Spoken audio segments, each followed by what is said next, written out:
All right, so I'm gonna go over how to use higher time frame and lower time frame in Confluence because I think some of you guys are still struggling with that. Anyone here struggling with that right now?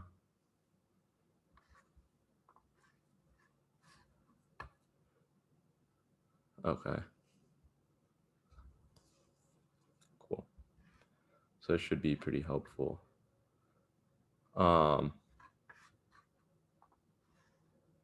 Hold on, I think some people are joining. Cool. Confused, actually, yeah. Yeah, it can be confusing. So you guys, you know how like markets move in waves, right? Like they move like this.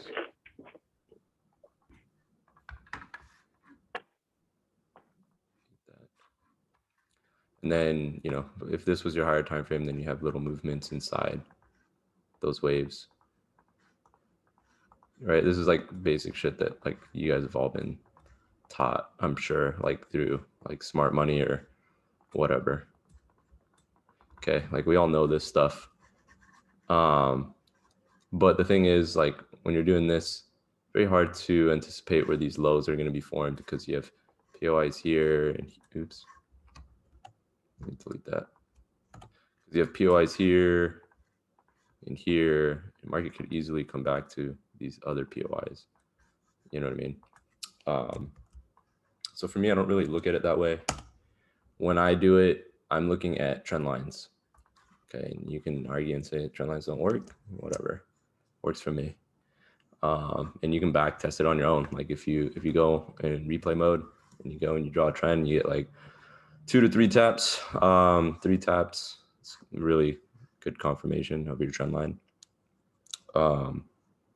And I'll explain what I mean. So let's say you have 1 tap, 2 taps, and you're anticipating this 3rd tap here, right? Now, once this 3rd tap happens, you have like confirmed direction. And yes, like on these lower time frames, it can absolutely come out and take these out. But on the higher time frames, it's going to be a pretty long while before these will get taken out. Okay. So for example, if we have a trend line, we just draw the trend line. We haven't, it's not the trend line that is the magic, right? It's the fact that we have a guide, right? We're anticipating an area of where price can gravitate towards, right? So we understand that there's a trend being built, and trends are a real thing, right? Because if we have higher highs and higher lows in a trending market, that is a trend line. Okay. It may not be a pretty trend line, but it's still a trend line. Okay. So remember, it's just an area. So for example, if we were taking shorts, we'd be expecting to take a short here. Now, let's say this was a higher time frame, like H4. This right here was like H4. Or if you're scalping like M15, M5, whatever you're using as your higher time frame. Okay, but for this example, we'll just say H4. Okay, so we understand that the market is trending in a downwards fashion, right? Let me use this. Okay, so once this trend is being built, and let's say we've made our 2nd tap, okay, once we're at this low right here, and we're anticipating this up here, we're anticipating that we're going to have a rally up to here, right? And on the lower time frames, there's going to be trends, right? You're going to have trends to this high. So when you stack confluence, we understand that this trend is in H4 with our trend line, and that this area right here is the area that you'll be able to hold a trade longer, right? Because that's like a problem that a lot of people have, is they don't understand when to hold the trade and when to get out of a trade, right? So if I'm buying down here, I should be exiting around this area. And if I'm selling, I should be targeting this low and holding to a longer point, right? Like I can hold this longer. So for example, if you're in your lower time frames on like M1, right, and you're in here, understand that you can hold up into certain levels, right? Up into this level here. Okay, and on your lower time frames, you're going to see lower time frame trends. So you're going to see that this is an uptrend, right? An uptrend on M1. So you're anticipating on this line, on this trend, where you should be buying on the trend. Okay, so on the trend, you should be able to understand like, okay, we're about to hit the trend line again. I should be buying near this area, okay, up into certain points. Then you get your trend broken, right? And once the trend's broken, that's your confirmation, and you're stacking your trend line from the higher time frame here, and your trend is being broken now from this new trend that was formed on the lower time frame. Now that that's broken through, you have your confirmation of this one. Okay, so you can wait for a QM pattern or whatever in here. We'll go through some examples. Is that making sense so far?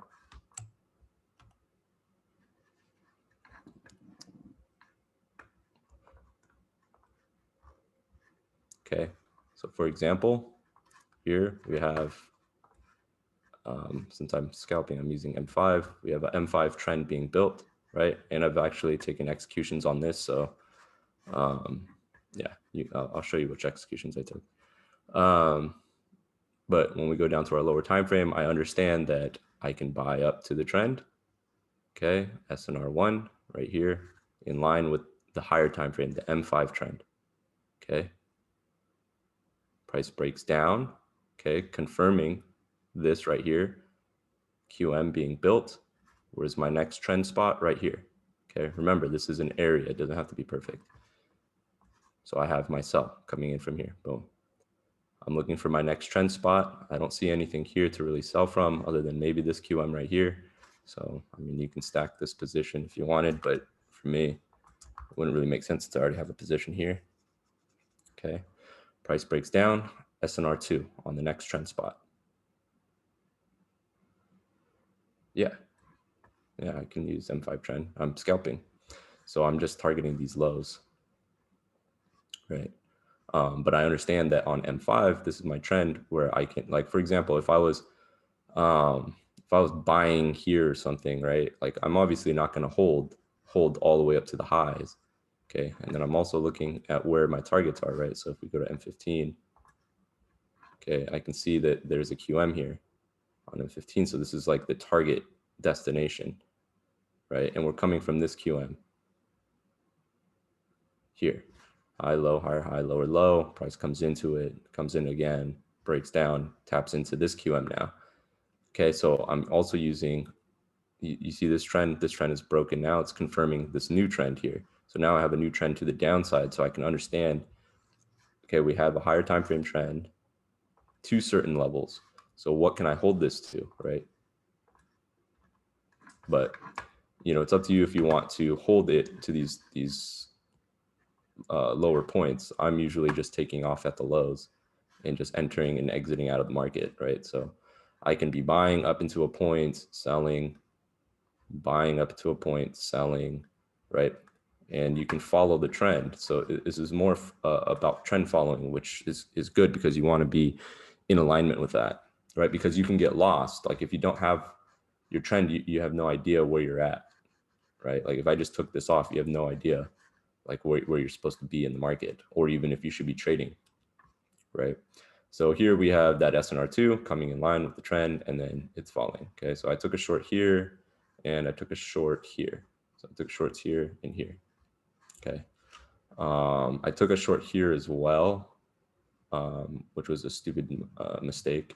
I shouldn't have taken a short here, and then that took me out break even. Not break even, sorry, at a loss, and then this one I had at break even. So this was taken out break even, but it's fine because I caught this one. So, you know, we're just following the trend and then seeing new trends develop. So if we come back into, let's just say yesterday's price action, right? If we go to the M15, okay, we can see we have a downtrend here, right? So I can follow the trend up into a point, right? So M15, 1, 2, 3 taps, I can follow this down, go down to M5, you can see it a little bit more clearly. You have this right here, you wouldn't know that this is a trend, right? Because 1, 2, you would be anticipating this third tap here, right? So you have your third tap, boom, that breaks down. Now this, you wouldn't have taken a sell from here, okay? Because you never made a lower low, you get me? So you never made that lower low, so you wouldn't have taken a sell. But let's go back to that area.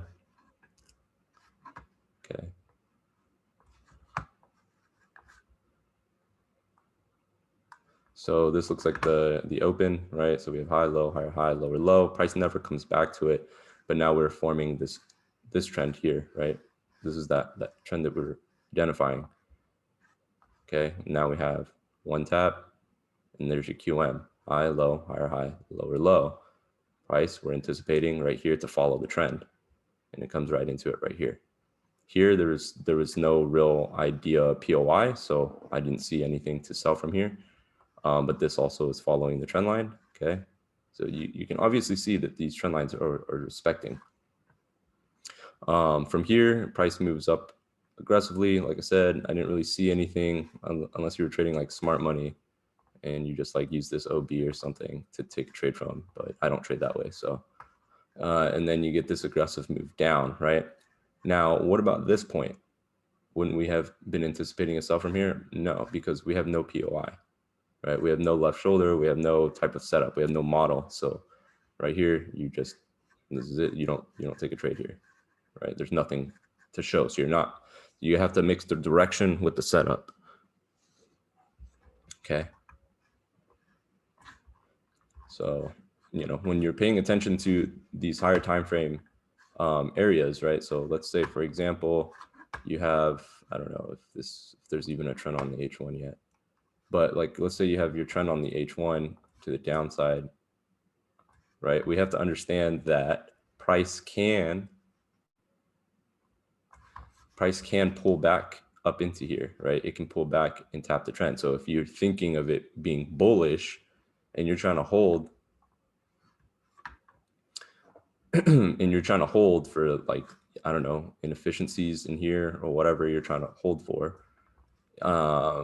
it might not work out for you. Okay. It needs to break out of the trend first, right? So we're developing a trend, right? This is a new trend developing, and now we're breaking out of it. I mean, we're continuing with it. So if we break out of it and then retest something, some other QM or some other setup, then we can take, buys up, into here. But for now, we're just in sells.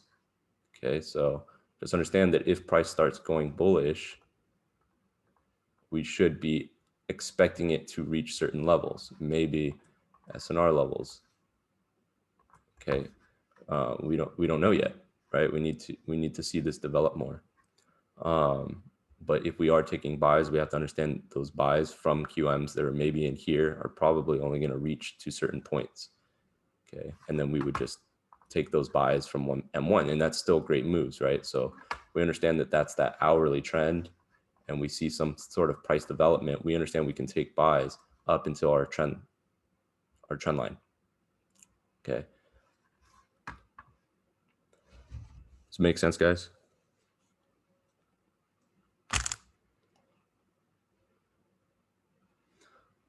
So from each time frame, there is a trend being built. And as you dive down into the lower time frames, right? Because you don't know where you're at in price. If you're on an M5 trend, right, and it's trending downwards, and then H1 is trading upwards, right, you may just be on the pullback, and you just have to realize that.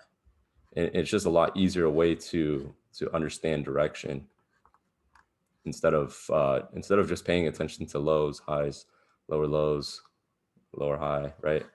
Like instead of paying attention to that, you're paying attention to the actual trend of the market. Okay. Does gold work the same? Yeah, this is anything. Well, scalping gold is harder because, well, for me, it's harder because the spread is so big, at least for me. Yeah, I just don't feel like the price action is as clean as US 30 or US 100. Let's look at US 30. Okay, so we go to M15. Okay, you can see there's a clear trend being built. Then we have this lower time frame trend being built, right? Lower time frame trend being built here. Okay, so you can take buys in the high. These are counter trend, right? So these are counter trend trades, but these are the type of trades you don't want to hold. Okay, you want to hold the ones that you're getting into the trend. Okay, and then it breaks down. Okay, now this breaks out of the trend a bit, comes back, retests QM, forms a new bullish trend, breaks the trend, okay, and then we start heading downwards. So we're understanding where the trends are.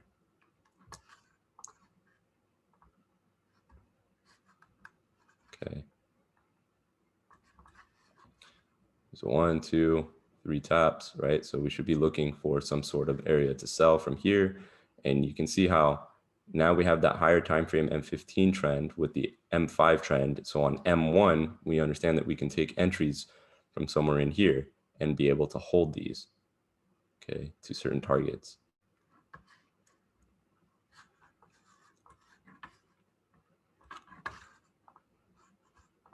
Oops.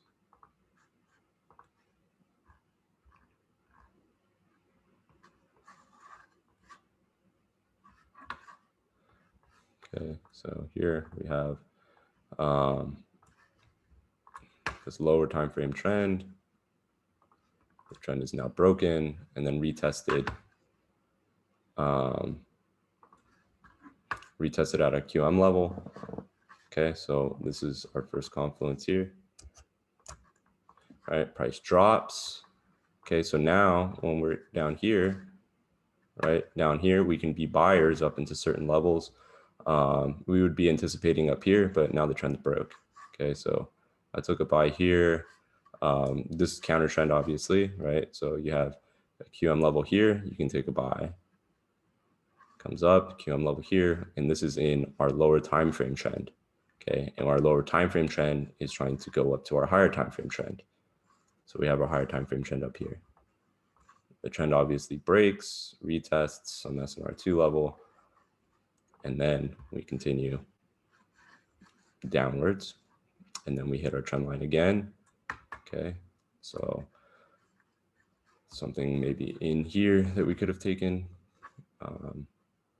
Doesn't look really clear, but this would be an area to look for some sort of sell opportunity and buy opportunities from here, right? Because we're forming new trends up to our higher time frame trend. So we're using our lower time frame trends and being able to scalp positions all the way up to our higher time frame trend. So our higher time frame trend's up here. Okay. Now the trend has broken, right? This is our higher time frame trend that is now broken through here. Okay, there's QM levels all up in here. Based on the higher time frame, like M5, I think this was a QM. And then price is now forming in the new trend. And then we break the trend. And then now we have a new trend. Okay, so just on your charts, like when you're going through things, just find your trend. Like find your higher time frame trend, then find where you're at in the lower time frame and see the lower time frame trend, and then take those positions up into your higher time frame trend. And then when you have all the confluences lined up, so let's say you have your let's say this is H4. Okay, let me type that.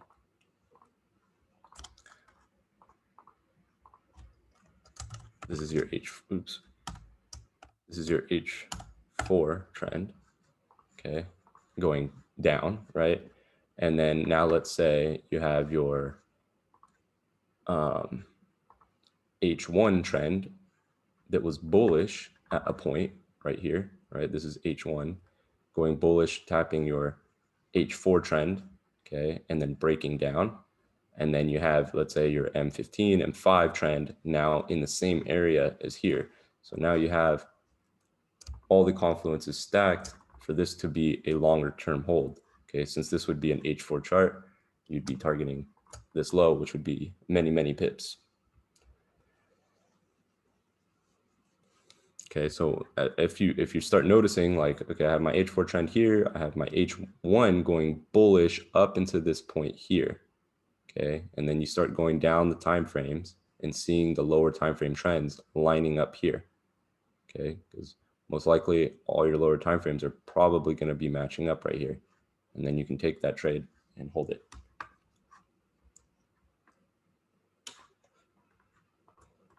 And like 100% go back into your charts and literally start looking at your trends, okay, and then looking at when they break.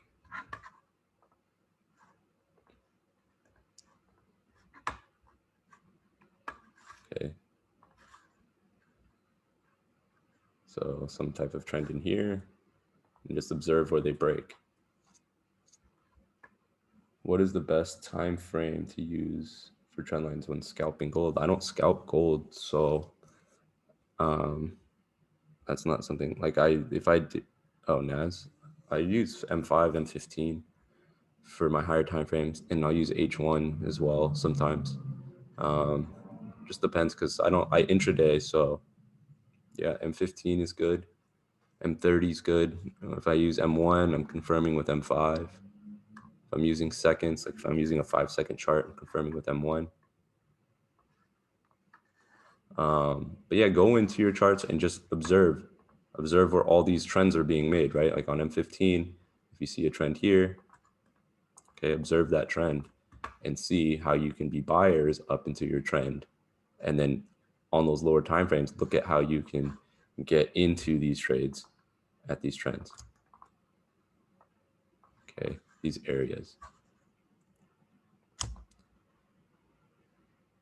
Okay, because you're always building, like I said, the market is moving in those wave fashions. So when we're observing the trend, we have to understand how we can buy up to points and how we can hold up to points. Okay. And you just want to observe this. Understand that you may be buying here. You may be buying here to continue the trend further. Okay.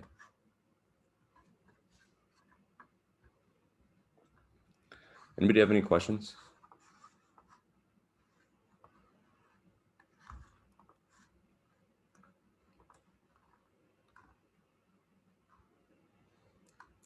Yeah. So go back in NAS, because NASDAQ has pretty good setups. And just observe your trend and look at how you can buy up to your trend lines and then sell down from your trend lines.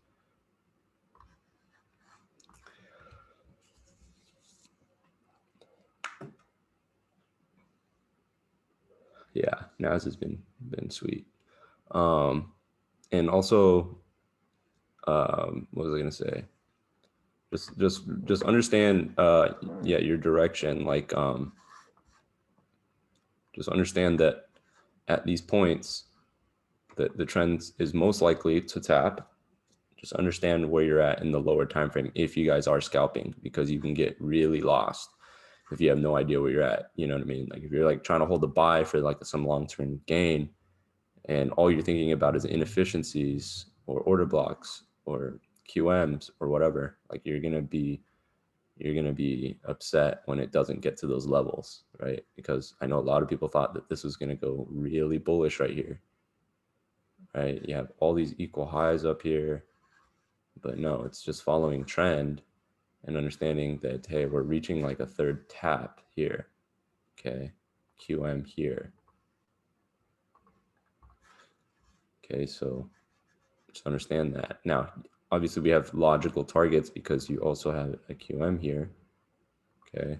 So, you know, we wait for price to do something here and see what happens. If it doesn't, then we get back into the trend. And where would that next trend be? Okay.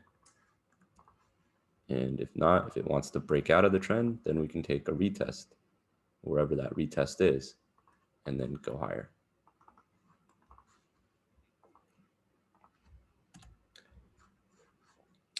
All right, guys, that's pretty much it for this. Hopefully this helps you guys out.